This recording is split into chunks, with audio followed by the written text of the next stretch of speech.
Okay. All right. And from here, I am going to do a brief introduction. I want to welcome Dr. Loretta Ovueraye. Am I close, please?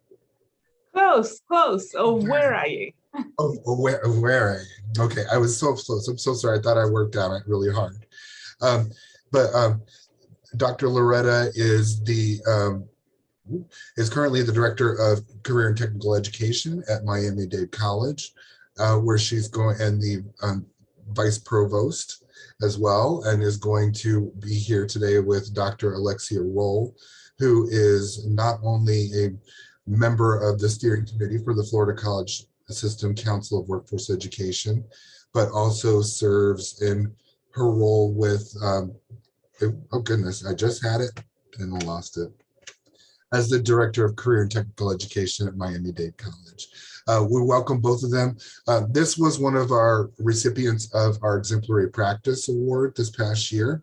And we're excited to have them have this opportunity to present on their automotive technician program, then how they developed their employer engagement that leads to apprenticeships for their students. And I turn it over here to you all at this point in time, and I will stop my share so you can share whatever you would like. Thank you so much. Thank you so much, Stephen. We're truly appreciative of this opportunity to share our work. We were very glad that we were selected for second place for the recognition by AFC, and we really look forward to sharing those of you who are here and with the rest of the committee. So as you said, my name is always a test for folks, so please know that I am not upset. If you kill it a couple times, we can work together to get it right. So my name is Loretta Ovueraye. I serve Miami-Dade College as the Vice Provost for Workforce Programs and Professional Learning. I am joined here by my partner in workforce, Dr. Alexia Rolle. Dr. Rolle. Good morning. Nice to be with you all. Good afternoon on the East Coast. Yeah, it just changed over. So we're really excited at the opportunity to share with you, because with the way we see our role, the next slide, is that workforce education is truly relevant in today's world. After COVID, and even during COVID, it's become very evident that two-year colleges, four-year colleges, we all need to work closer with our employers to ensure that they are providing opportunities for everyone, in particular, those who are the brown and black folks who tend to be missed out when things get difficult. So we see our job really as to help people find a job, do better at a current job, or get a better job. So I heard this by one of our esteemed leaders in the country, a community college president, Christine Royal, and she sort of explained that one of the things that those of us who work in workforce education need to keep this at the core of what we do. Because when we provide an education, if we're not helping someone get a better job, then we need to really rethink what we're doing. So with that in mind, Miami-Dade College has really worked with our local employer partner, Bean Automotive. So if you realize a couple years ago, the only providers of apprenticeships across the nation, well, let's start with Florida. Let's not even talk about other people, right? Were companies that were providing apprenticeship programs to employers and apprentices. So Miami-Dade College, sometime in 2017, began the work of applying to become a registered apprentice. And through the years, we've worked with different organizations. But in 2018, and I'm going to allow Alexia to go into more depth on that, because she has been with this program right from the very beginning, and I jumped in about a year or two ago. And we were contacted by an employer. They had challenges retaining people, right? Because if you think about all the people who talk to you about employment, you'll see they say, well, we can't get talent, right? That's the current conversation. We can't get talent. But then when you say, okay, have you come to the schools? Then they'll come to the school and say, well, we need talent. Then you find them talent. They say, no, this is not the right one. This is not what we want. We're looking for X. So the apprenticeship model is really more of a savior in that regards, because it really helps the employer support an individual to become better. So we worked with an automotive group. You have the Lexus on the screen and Toyota. This is a group that sponsors the purchase and sale of Toyota and Lexus products. So when you say that, it tells you that you need someone who can work with both products, working at their facility. So they worked with us, we worked with them, developed a partnership to develop an apprenticeship program. And we'll talk about the steps that we took to make that happen. The apprenticeship program truly is a learning option for students, especially if a student cannot and does not have the luxury to be unemployed while obtaining an education. This allows that individual, right, work at the same time, get a credential that can be reused for somewhere else if they choose to, or they begin a career at an industry. So the apprenticeship programs are very industry driven. So if you remember what I said about being automotive, that it is Lexus and Toyota, but somebody who gets trained in, let's say Ford, for example, may not necessarily have the skills to work with Lexus and Toyota, right? So what they're doing with the apprentices, that they're training them for their industry specific need. So the apprenticeship model is industry driven. And what makes it even more beautiful is that we don't train individuals to become low wage earners. It's really for high skill, high wage career pathways. Again, the Lexus and the Toyota, very specific to that industry, that they can be successful in that industry. It is paid, right? It's not a job whereby, or it's not an internship, it's not a volunteer, it's not I'm just coming here to learn the skills. They are employees of the company, but they still get classroom instruction. They also get a national recognized credential, because when they finish, they get that credential called the Apprentice Certificate, and they can use it from state to state if they wish. But again, it's really for an industry. It's really to help our community. So we're not training them for them to leave Miami and go over to, Nebraska to become an employee over there. But it does have an advantage, right? Because if life brings you the opportunity to go to Nebraska, you can go with a credential that is recognized there. It's also an opportunity for individuals who have been historically underserved or marginalized. So if you think about COVID, the people who have been challenged the most are the ones who have been historically underserved, because the harder it gets in the community, the more things get expensive, the more access is limited. Access is also limited in those communities, and truly enables the employer to train the workforce or train individuals unique to their industry. So Okay. Dr. Rolle, what are the benefits? If you can expand on what I just shared. Absolutely. So to your point, Dr. Ovueraye, this apprenticeship program must be, in its state statute, the students, the apprentices must be compensated starting day one of the training program. Whether the training portion is the classroom portion of it, which is what we call the related technical instruction, or the on-the-job training, whether either one is front-loaded or if those are happening simultaneously, from day one, the apprentice must be compensated. So we call our apprenticeship model earn as you learn, because our students are earning a salary as they are learning the occupation, both at Miami-Dade College, where they're taking their classroom courses, and also at the employer, in this case, being automotive.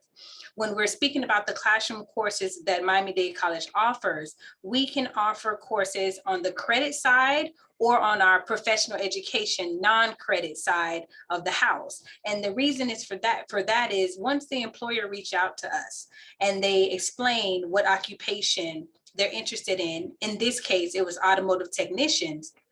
The college had not. We've begun implementing a program for automotive technology, but has yet been approved. So what did we do? We met the needs of that employer. We decided to build out a program on our professional education non-credit side, and therefore the students will still register as an apprentice. They still are eligible for the next point, free tuition, because for tuition is exempt to all Florida apprentices. And when they complete, that Dr. Ovueraye mentioned, they complete with a certificate of completion from Florida Department of Education. And that certificate is nationally recognized because it's stating that this student has completed X amount of training in this occupation, which is automotive technician, and therefore any industry, any employer that's receiving that certificate, they're knowing that this has been vetted by U.S. Department of Labor and Florida Department of Education. And the other is the mentorship that's listed here. Again, it is state statute that the apprentices have a mentor every day that they are on site with an employer. They're never to go into their job and not know what it is that they're to learn that day and not have a mentor that they're assigned to. So these are some of the few benefits of the apprenticeship program, but what we don't have listed, because it varies, are our grants. We currently, a department manages over $7 million in grants. And what we have done with those grant monies is we've removed barriers of our apprentices, and we purchased toolkits for our Bean Automotive apprentices. Those toolkits are in excess of $2,500 per apprentice. We purchased those for them. We also purchased their ASE, industry certification books. We bought them laptops. We also gave them other educational materials and supplies when it comes to notebooks and pens and pencils and book bags, t-shirts, hats, etc. What we're trying to do is just eliminate all barriers so these student apprentices can make sure, ensure that they complete the program and retain with the employer. So we have a question for you all, and these are some of our photos from our launch date at Bean Automotive. We onboarded 15 apprentices at the West Lexus Toyota Kendall site, and we wanted to share to you all what this event looked like. It was a wonderful event. Dr. Ovueraye is there. We're standing next to each other, and our apprentices were very happy that we were there to celebrate their launch, their day one of their training. But the poll is, did you know? We want to know, did you know the retention of the apprenticeship program? That the apprenticeship program has over a 92% retention rate. What that means is, once the apprentice completes their training, 1 year, 2 year, or 4 year training, depending on occupation. For this occupation, automotive technician with Bean Automotive, it's a 1 year training program, 2,000 hours of on-the-job training, okay, and 220 clock hours in the classroom at Miami-Dade College. So once the student is no longer an apprentice, okay, they have completed the program. This stat shows that 92% of those students remain with that employer, and this is nationwide. So we want to know, did you know that? Okay, that's something that we ask, and that is very surprising to a lot of people, because we know that our employers definitely have a high turnover, especially at this day and time. So apprenticeships are the way to go based on this math. You have the chat open, so there's a yes, one yes, and one no. Oh, another no, no for auto. That is great to hear. Another no, a couple more no's. Awesome. Is there any question about the data points that was just shared? If you don't mind, and maybe you're going to go over this, and I'm not sure, how long is the program? And the only reason I ask that is because we're familiar at HCC, we're very familiar with electrical, the electrical builders, contractors. We do apprenticeships in those areas, but obviously we don't do them in auto. We have partnerships very similar to the ones that you're talking about, Right. but we don't have apprenticeships. That's why I'm really interested in this information, especially seeing the unfortunate things that we know now, that most people leave the industry within 2 years. Do you know, within 2 years of completion, which is sad. Do you know what I mean? Or, so hearing this retention in the long term, that is awesome. Right.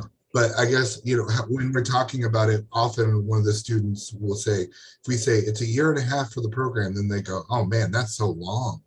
So I'm just curious how you get them committed to the 2 to 4 year time period, or how that works too. So statute is USDOL is stating that an apprenticeship, a registered apprenticeship program, must be at least 2,000 hours of on-the-job training. So that equates to about 1 year full-time status. So for this occupation and with this employer, that's what they required. They required 1 year of full-time training. Now, to your point, Steve, yes, electrician, plumbing, welder, etc. Those programs are 3, 4, and sometimes 6 years long for those students to complete and be what we call a journey worker or a master in that occupation. The reason why the students state that it's so long is because sometimes with those programs, they're unpaid. They're training programs, but they're not registered apprenticeship programs where they're earning a wage while they're training. That could be one reason. Another is, what is the wage? If you're asking someone to participate in a 4-year-long program, are you keeping them at $14 and $15 an hour as they are going through years of rigorous training? So what we do is we don't launch any programs that are less than $15 an hour first. And that is in our agreement with our partners throughout the community, our local workforce board, et cetera. So what we've done is we have branched outside the trades, because what Dr. Ovueraye and her leadership has allowed my team to do since she's been in this project with me is we don't say no to employers that are looking for talent, right? So we have expanded outside of the trades. We have an apprenticeship in information technology. We have an apprenticeship in business management, aviation. We're currently launching programs in teacher assistant, okay? So we're basically meeting the demand and definitely answering the calls of our employers. So that's how we're able to keep the retention, because if the occupation doesn't need 4 years of training like an electrician, then why would we require that? And it also, let me make a note that it's the employers that decide, right? So I will give you, Steve, that we have another apprenticeship program that's not 1 year, it is 2 years. And the reason why the employer convinced me to extend that program 2 years is because the vehicles they're working on are a bit more complex. They're working with Audis and Land Rovers and Jaguars. So it takes their current service managers a bit of time to master that trade. And they're speaking, and therefore an apprentice that's coming in, most of them that don't have experience, is going to take them just as long. So this being automotive is 1 year, but our other employer that we're working with the automotive technology is a 2-year program. So we allow the employers to decide as they're the experts. Thank you. I have a question regarding the automotive apprenticeships. We currently have several different tracks of automotive programs. We're looking at a 600-hour PSAV program, and we currently have several tracks in AAS degree. We get our funding for that to pay our teachers and everything using, registration, FTE and such, lab fees. We're dictated by the amount of hours we have to have by our frameworks in the state. And the frameworks are all designed around ASE certification, ASE Industry Alliance. How does this program work in regards to funding? I mean, how do you pay your professors if you're not garnering FTE from the state? Yes. So to your point, you all have decided to onboard those occupations or those programs on the credit side. Mark, what we did was this program, it was an immediate need. We launched this program on our continuing education side. Okay, so no FTEs generated in with that model. However, the employers must invest. And so what we do is just similar as anyone else, you have to charge per cohort because you are training the students. So the employers pay for what we call the related technical instruction, the training of the cohort. But CareerSource South Florida, and we always say, reach out to your local workforce board.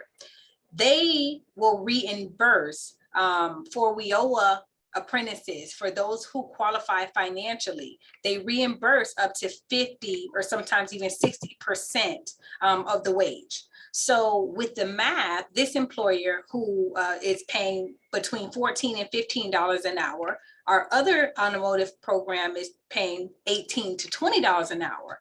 CareerSource says, we'll cut that in half. Right. So the employer, I believe the calculation was somewhere around $150,000 savings. Okay, with working with our local workforce board to provide that wage reimbursement. So Mark, if I'm an employer and it costs $20,000 to train my students at Miami-Dade College for 1 year, but then my local workforce board is reimbursing them 50% on the dollar, right? They're now saving $150,000. So they're still net $130,000. So that has been our formula. There are some employers that don't take that route. They don't need the wage reimbursement. They're looking for the talent, and therefore they move forward with that model. But when it comes to how does the college get paid, of course, on the credit side it's FTE. And then on the non-credit side, we're still charging for training and grants. You can charge your grant, Mark, to facilitate these apprenticeship programs, whether it's instructors or it's related technical instruction, which is the classroom, the tuition, if you will. You can charge your grant for the college to facilitate that. So we're getting the money on the back end, but not FTE for this particular program. So you would have an apprenticeship coordinator that is strictly automotive, that knows automotive to make sure that the tasks that need to be completed during their internship are being completed. How does that work? So we have apprenticeship services managers, and they are, if you will, the compliance after my compliance for all of our apprenticeship programs. So their job is not to be industry or occupation experts. Their job is to make sure that the programs are running and we are in compliance when it comes to number of hours and wage. What we have as far as the facilitator, the instructor must be credentialed in the specific occupation. So in this case, the college, we recruited an instructor that has, all of the ASCs, everything required, and he is teaching the apprentices. So the services manager, apprenticeship services manager is one thing. The instructor per occupation is another, and they must have those certifications to be able to teach our students. Who visits the dealerships that they're working at to make sure that the tasks are being completed that need to be completed? I mean, I'm sure you have a task list that Yes. the apprentices have to do, right? Yes. Who does those visits? So that's myself and the apprenticeship services manager. So that's when I Okay, spoke on compliance, all of that, Right. site visits, wage schedules, classroom attendance, on the job training hours. That's our job to facilitate that because we're the program sponsor. So DOE and DOL reaches out to me. Good. Okay. That answered my Great question. Thank questions, you. Mark. Okay. Awesome. Good detailed questions. That's good. Okay, so you'll be next with the apprenticeship program, I can tell. All right. I'm in drop currently. Oh, there's that. There's that. Okay, I'm jealous. Okay, so another question that Dr. Ovueraye and I are often asked is, what's the difference between an employee, an intern, and an apprentice? And it's an easily answered question because an employee is someone who's no longer required to be in training. An employee, yes, some employees you onboard and they may need a bit of training, but it's not required by state statute. That employee also is not receiving education at Miami-Dade College free of charge. That employee is also not mandated, required by state statute to have a mentor with he or she every day, okay? An intern. So we're moving away from internships when it comes to direct employment, because an intern is not an employee of an organization. An intern does not have to be onboarded with that company. An intern also doesn't have to be compensated, and it doesn't have to align to a career pathway. An intern is a temporary assignment at a company or organization. An apprentice must be compensated from day one. An apprentice must have on-the-job training on site with the employer. They must have classroom instruction. They also must have a mentor, okay? And they finish, once they complete the program, with a credential from the U.S. Department of Labor or your state, depending on how your program is registered. So I differentiate those, and it's a clear divide that an apprentice is learning a career. It's not a temporary assignment. When I receive the questions on, oh, we're gonna onboard the apprentice now, and then we'll see once they complete the program. No, if the apprentice completes the program satisfactory, they remain with your company. The role is to train and mold the apprentice for long term. You want to retain them. This is someone you want at your company. You're going to train them and retain them. So just remember, an apprentice's career, not a job, not a temporary placement. And here in the state of Florida, they're exempt from tuition and related fees. And that's how I differentiate between those two. Okay. Dr. Ovueraye? So we're going to go sort of like a tag team on this approach in the next few slides. And it sort of leads to your question, Janai, because you were asking about the combination of workforce and non-credits and stackable credentials. So what we've done is a combination of things for the career pathways. Because when we register an apprenticeship program, we don't register as company X is doing this program. We try to make it a career pathway to allow for the stackability that you're speaking of, and also allow for us to onboard companies for that career pathway. So we have the various pathways that you see on the screen. Aviation is more on the credit side of the house. So what Alexia just described to you may not necessarily apply because it's not non-credit. However, we have full-time faculty in aviation, and we have adjuncts in aviation. We have a full-blown program. So it's fairly simple to do. And I say that with tongue in cheek, right? Banking and finance, it's the same thing. And we are expanding there as well to allow for students to earn industry credentials as they are completing a banking credential and complete their apprenticeship credential at the same time. And all of these, as you can see, they're all very unique and special unto itself. The technology is one I'd like to highlight because that is something that the companies in our neighborhood identified a need for a help desk. So yes, it can be challenging to find companies that are willing to set up an apprentice, but it has been done. And I think the magic is in the formula that we're going to talk about in a few minutes. So the next. So what makes this magic work for us is the way we launch the program. There is an interest meeting, program requirements.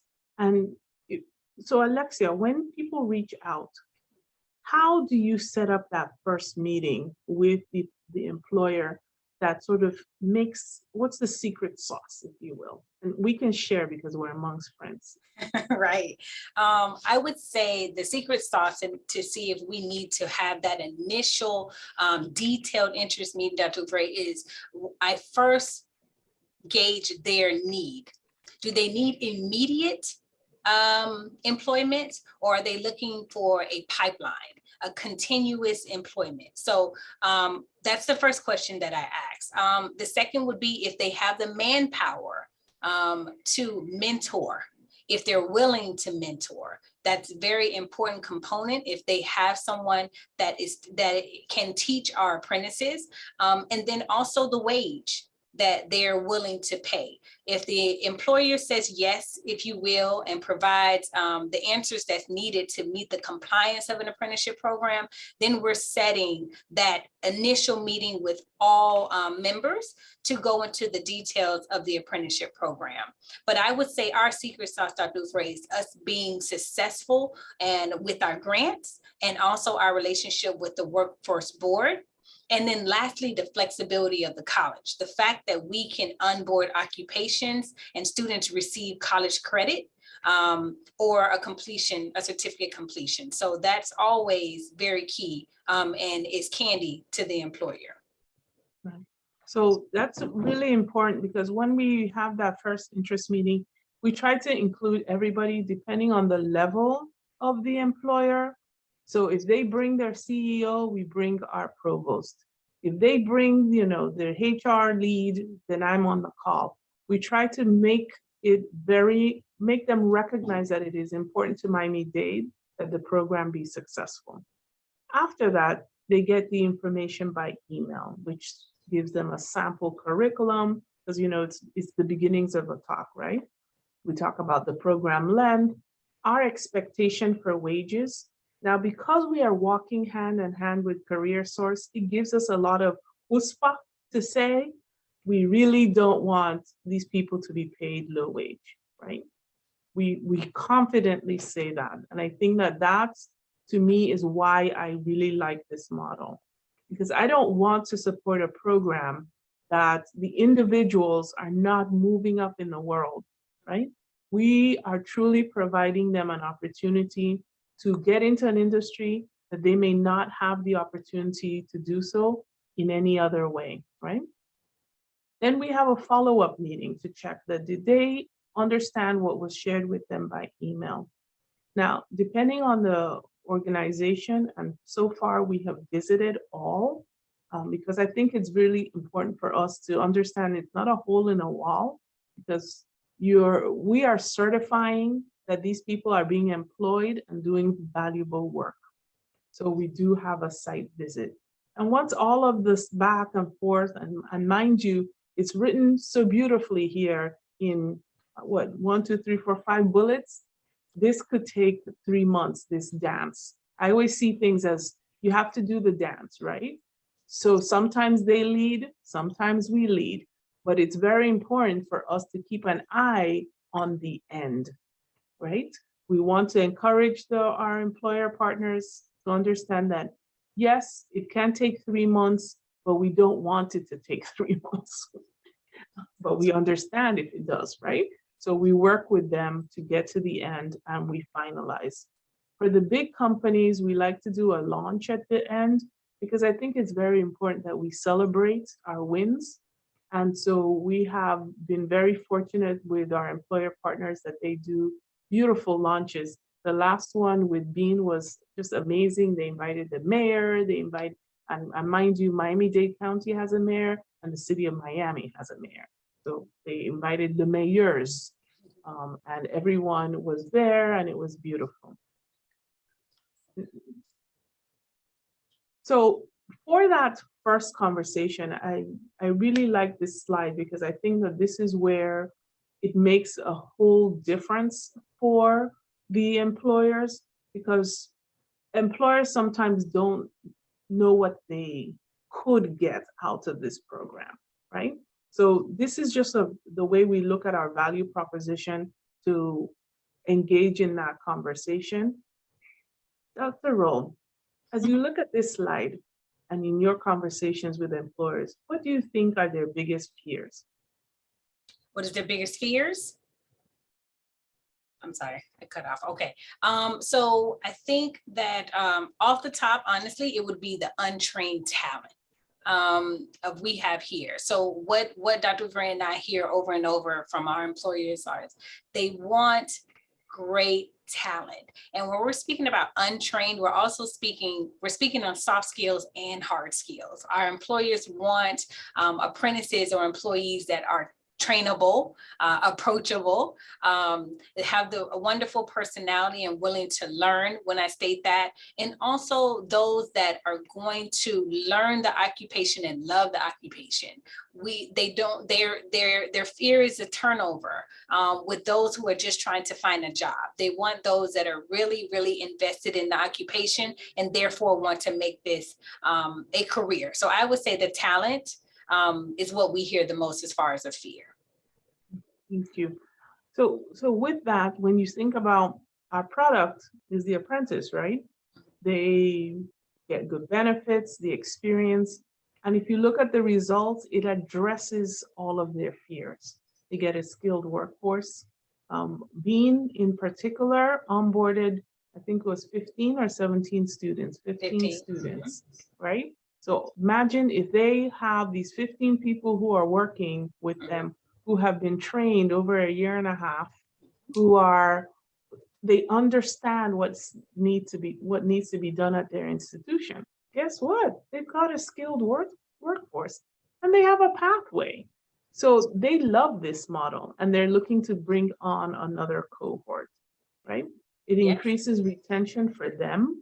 Over the last 4 to 5 years, if you look at the data, the automotive industry is anticipating a great loss of employees because people are not thinking of this as a first choice career. However, they make good money. When we told the students how much they could make as a career, they couldn't believe it. That you could be servicing vehicles and making anywhere between 70 to 90,000 per year. With high school and an apprenticeship model. That's it. Then you just take your certifications all throughout the year as you go. So it's a great retention model. They obtain their industry credentials all paid for. When Alexia put in the bid, the request to buy their kits, and I was like, wait, what is this? They got a kit. Almost everything that we paid for them could be about $5,000 per person. Absolutely. That doesn't include the coach that they have. You're coming in late. There's some students who need wake-up calls, they get those. There's some students who need transportation assistance, they get those. So there's a lot of support. And I think what's really great about this particular effort we have with Beam is that because we worked with CareerSource and the Beacon Council, they have additional support from all areas of their life. Absolutely. Then there's a question, was there any pushback from ELT from MDC in the beginning? Greg, can you explain, what do you mean? If so, what tactics? So with the ELT, what I was looking for is executive leadership team. One of the things that we're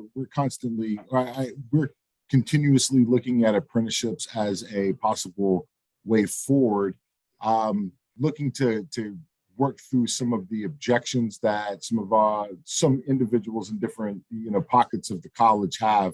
So just kind of curious if there was any tactics that were needed to be used to push that forward, if it was something that you had an immediate presidential buy-in from. So, and by the way, our president's not, I'm not trying to indicate that. I get you, because so I was in a different role when the apprenticeship model began at the institution. So I can tell you from that hat, I was like, what is this, right? But what the leader at that time, the vice provost at that time did is that he worked with the college president to get how much was that grant, Alexia? Do you remember? $1.9 million. So there was a $1.9 million. So that speaks volumes. And once we received that grant, to launch it, he did a college-wide event and invited all the leadership at the college, because I was a dean at that time.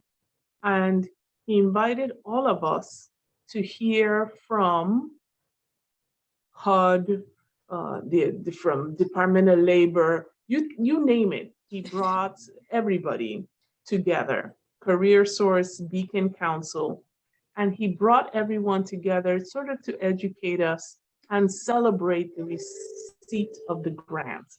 So what that did for us was like a wake-up call, right? Because in my experience, apprenticeships or apprentices were only, in my mind, existing in Holland, in Germany. That's my background, because that's what I was exposed to through my life, right? That's where that model was. I have never recognized it as an American model. So once he did that, it was like an aha. Why haven't we really been doing that? Like, why, right? So that made a difference for our executive leadership to truly embrace it. And with Career Source on board, it made it even financially feasible, and something that an employer will see, because it brings, money talks, right? So it made such a difference for us and our community. Absolutely. So Okay. Alexia, talk to us. Who are Yes. these wonderful people? Yes, who are they? So decided to highlight this young man because Raphael came to us from our K through 12 school system. He had just graduated from high school, and he onboarded as an apprentice in the occupation of customs broker. This gentleman, this was in 2019, early 2019, and he graduated from the apprenticeship program, which was 1 year in length, and he still to date is with that employer. He was our first graduate apprentice, and we're super excited. He's a wonderful young man, and we just wanted to highlight that he says that the apprenticeship program paved the way for him, helped him with professional advice, tips that he didn't know. And also he speaks on the college and how we held his hand and made sure that he was assigned to the right classes, and it provided an opportunity for students, but to become employees, if you will. And in speaking to Raphael over the years, he speaks about how he helps his family, that he was 19 years old, helping his mother pay bills, and he was just so proud. He's since received 2 wage increments in these 3 years that he's been with this employer. So I felt that Raphael deserved a spotlight on today's session, as he's a wonderful young man. And another highlight is dinavia. So dinavia was our second graduate of our apprenticeship program, and this program was aircraft structure assembler. It's unique because it isn't our aviation mechanics. They're literally creating the cargo planes, right? They build out, they scrap the planes and prepare them for cargo. And we onboarded a cohort of 10 with this employer, and she was the only female. And she was the first to graduate from the program. The program is 2 years in length, and she completed. And to date, she's still with that employer.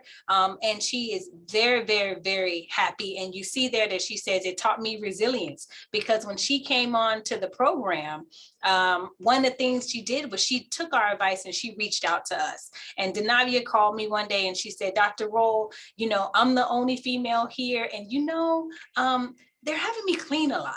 And I don't know if that's what I'm supposed to be doing right now. I understand that in building out the planes and the cargo, we have to clean, we have to get rid of debris. And she said, but I'm ready to move to another level. So what did I do? I called the employer and I made a site visit to show her support. And she eventually moved on to more in the avionics and mechanics side of the apprenticeship program. So, and Dr. Ovueraye and I know we're student advocates. I'm 16 years a high school guidance counselor. So if I get that call from any of our apprentices, we're going to make a site visit. So dinavia, being our second graduate of the apprenticeship program and the only female in that apprenticeship program, we salute her as well.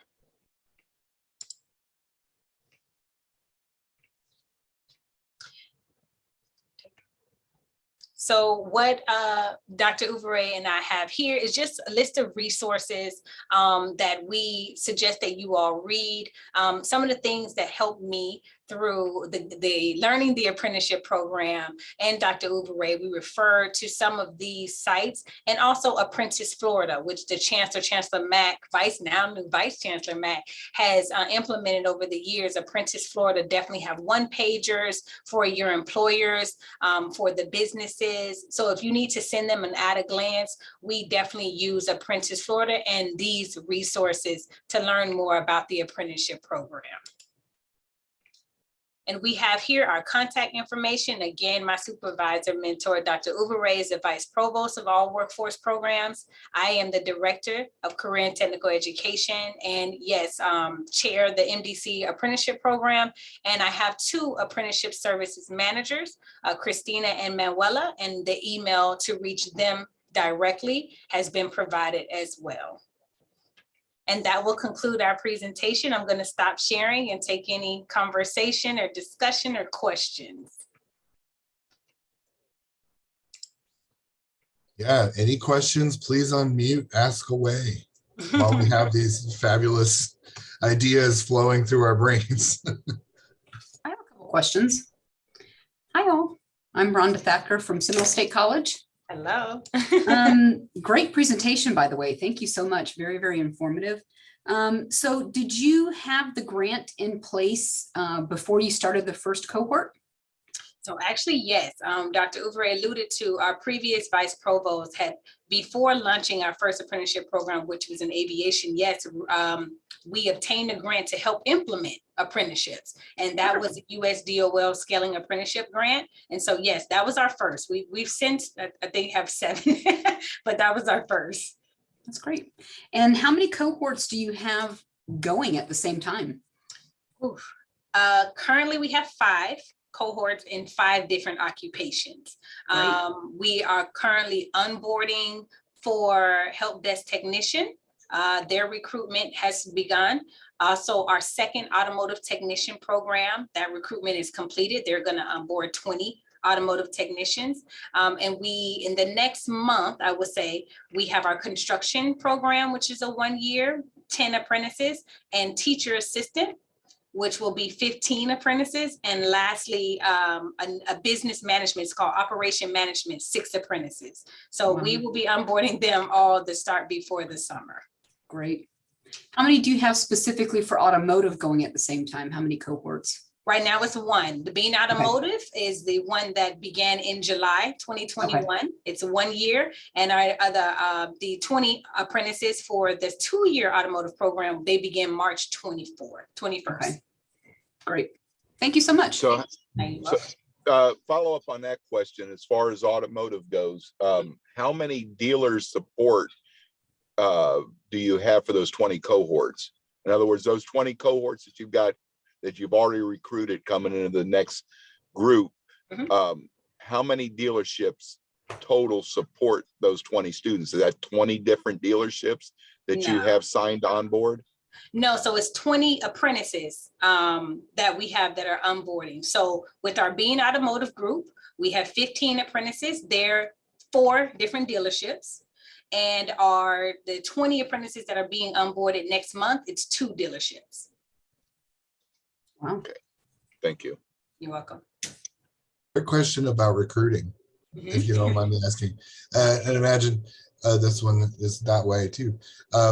Are you both working together to fill the spots, or are you just filling spots that the dealerships are asking you to fill? You know, I'm just curious how that recruiting process is working for you. It is collaborative. So with our partners, what we do is the college, we recruit to the community. We have been successful with recruiting via our website, Facebook, Instagram, and LinkedIn. We ask our employer partner, the automotive dealership, to recruit in their various ways. And then also, if we're partnering with our local workforce board, they also recruit. So, but they all funnel back down to our department, to MDC, because we have to ensure compliance before we can even forward those candidates for interview. So collaboratively, we all recruit simultaneously. That makes much sense. When you just said that part, that makes good. Yeah. There's a question about EAP, English language learners, in the chat. Do you want to address that with that other Sure. student as an example? Absolutely. So what we do is the employer provides their requirements. We have had employers that would state we prefer for the student to be the apprentice to be bilingual. All of them must know, and the verbiage that we use is comprehend English to ensure safety of others. So we don't ask for them to be proficient. We don't ask for a writing sample, if you will, but because of all of the safety guidelines and those specific dealerships and or with our employers are in English, that is a requirement. But the employers will state to us, Alexia, we're going to ask them to complete a drug screening, background check, maybe credit screening. They may run their, driving record. They must have reliable transportation.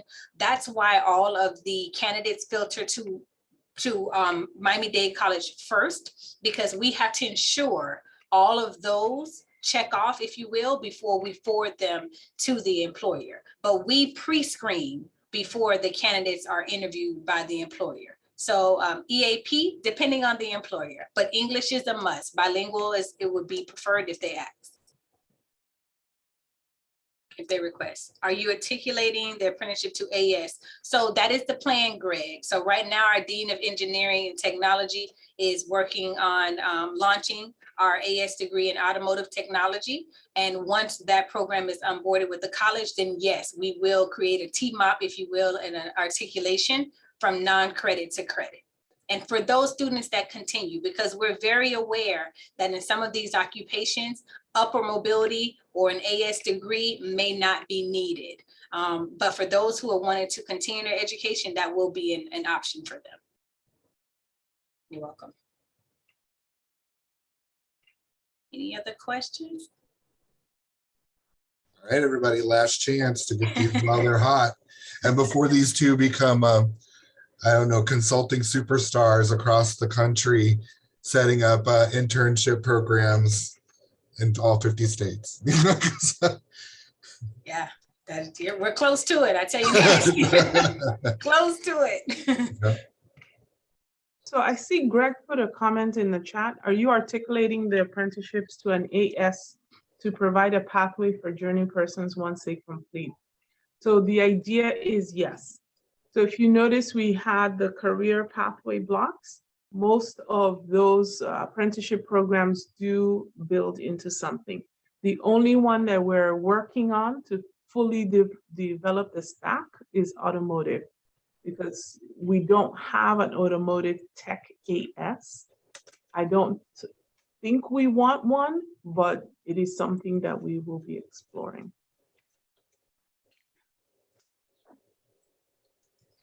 All right. Well, in that case, Melissa, yes, we will be posting the recording to both Facebook and YouTube. So you'll be able to revisit this as much as you would like to and share it with friends. And also, I just want to say, first off, thank you, Dr. Ovueraye. I thought I had it right. Ovueraye, right? Ovueraye? Yes. The first attempt was the best. Okay. Well, see, I'm crewed up and nobody ever gets it right. So I feel your pain. But I know that you guys, thank you for taking the time today, because I think this is a really exciting way. And it's probably, as we're learning more and more, is probably going to be the way to get people to come back post-pandemic. Yeah. Let's be honest. Learning while you're earning is about that's going to be the way. And I think you're really setting some examples for us to really kind of look at statewide. And I want to thank you very much for taking the time to do this for us today. Thank you for inviting us. Yeah, and before we run though, I do have a couple of announcements. So I'm going to share my screen real quickly. Can't get away without me sharing something. Hopefully I shared the right screen. Can you see the AFC signal? Okay, I just shared the right screen. Do you want to let everybody know that we do have a couple of upcoming events? One is our next Lunch and Learn is going to be Stigmatization of CTE Part 2 with Dr. Thomas Gauthier from Palm Beach State College. His session was so popular last fall, we wanted to bring it back and talk a little bit more with him. and folks want to do that, please join us on March 30th at 12 p.m. Also, we have our open waste membership meeting on April 27th. That's going to be an opportunity for anybody to come on. Obviously, our board meetings we're not closed or anything, but most people don't want to be there hearing boring business. But if you want to come to an open meeting, share your ideas and interests for different activities. And then also we are recruiting for Region 1 and Region 3 representatives still. If anyone out there is interested, we would love to have you join us. Now, two of the other major things that we've got going on, we want to put out in your craw. This is cutting edge information, hasn't even gone out everywhere yet. But our mini conference has been scheduled for Thursday, May 26th from 10 to 3 p.m. Free. I want to throw that out there. Just say free over and over again. And we can't believe the lineup we already have. We have Stephanie Campbell, Chancellor Mack, Lacey Hoffmeyer, Dr. Clayton from Career Source Tampa Bay, Dr. Moore going to be talking about entrepreneurship, and then Dr. Worth is going to also be facilitating a great panel of experts talking about the impact of increased wage. We have so much happening and we're super excited with the lineup. All the speakers have confirmed, so hopefully nothing will change, fingers crossed, between now and then, but they've been really great. We'll be sending out publicity on this in the next couple of weeks to get it out in people's minds, but we do have a form available for folks to pre-register so that we can make sure to send everybody out the link. So please share that. We are very excited about this upcoming opportunity. And then also, we're going to follow up and say, if you want to win some money, apply for our Exemplary Practice Awards. You get opportunities not only to share your ideas, but also there's money involved. And you can use that, you can do whatever you want to do with that money. I want to hear y'all went out for a really good dinner with one another, hopefully at least with your money, or unless you've invested it back into the program somehow.